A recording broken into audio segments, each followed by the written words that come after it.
Most of the people in this old cemetery will have been buried with an extraordinary degree of pomp and panoply and a grandiosity that was quite standard in the Victorian era.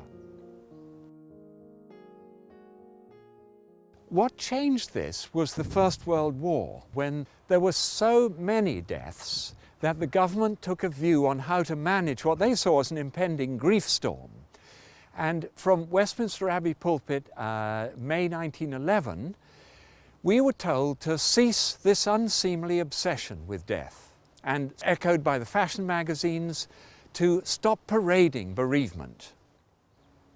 And at that point, we took grief into a private place, and there began to be a certain disloyalty, even shame attached to showing or even talking about death, dying and funerals. Into this breach stepped the funeral director, which abbreviated the rituals of the funeral such that we got a mere shadow of what was a grand affair in the Victorian time. They then ushered in an era of the standard production line funeral. And it seems to me you lived your life like a candle. Princess Diana's funeral marked a change. Her children were involved. She was buried in her own clothes on private land. There was live music in the abbey. There was applause. There was political speeches.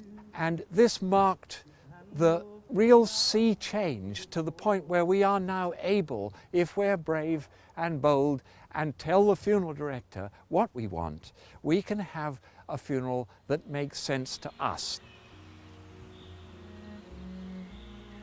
You can have a funeral that is meaningful and that reflects the life of the person who's died and your own family's values.